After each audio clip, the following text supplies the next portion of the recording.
সন্ত্রাসবাদ ইস্যুতে পাকিস্তানের মুখোশ খুলতে মোদী সরকারের প্রতিনিধি দলের সদস্য হিসেবে একাধিক দেশে ঘুরেছেন অভিষেক বন্দ্যোপাধ্যায়।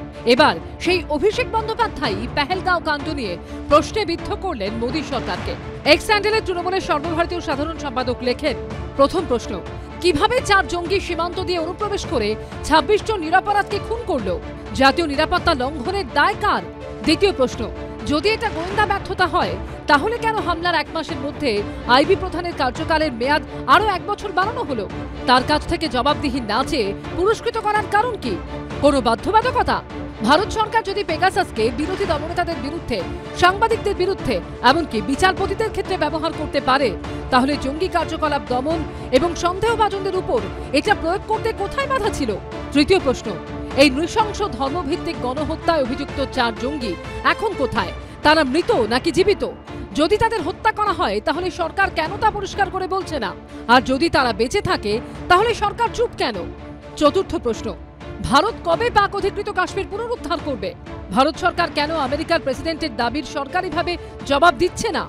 কেন 140 কোটি ভারতবাসীর আবেগের মর্যাদা দেওয়া হচ্ছে না? এই আপোষের নেপথ্যে কারণ কি? পঞ্চম প্রশ্ন, পেহেলগাঁও কাণ্ডের পরবর্তী পরিস্থিতি নিয়ে 33টি দেশে গত 1 মাস ধরে প্রচারের কি ফল হয়েছে? আমরা যদি সত্যি বিশ্বগুরু হই এবং বিশ্বের 4র্থ বৃহত্তম অর্থনীতির দেশ হয়ে থাকি, তাহলে কেন বিশ্বব্যাংক ও আন্তর্জাতিক অর্থ ভান্ডার রাশি রাশি ডলার সাহায্য, অনুদান, ঋণ মকুব করল পাকিস্তানকে? তাও পেহেলগাঁও হামলার মতো ঘটনার পরে? একটি দেশ সীমান্ত পার সন্ত্রাস চালিয়েও কিভাবে আন্তর্জাতিক মঞ্চের নজর এড়িয়ে যেতে পারছে, উল্টে পুরস্কার পাচ্ছে?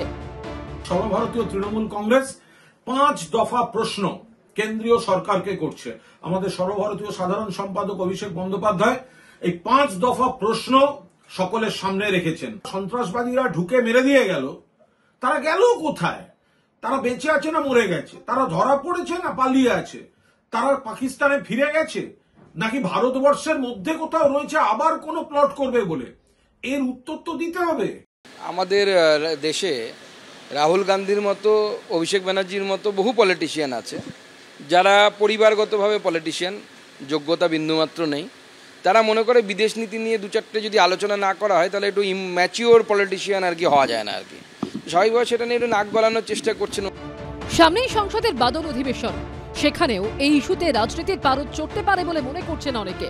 শিবাশিস মৌলিক ও অনির্বাণ বিশ্বাসের রিপোর্ট, এবিপি আনন্দ।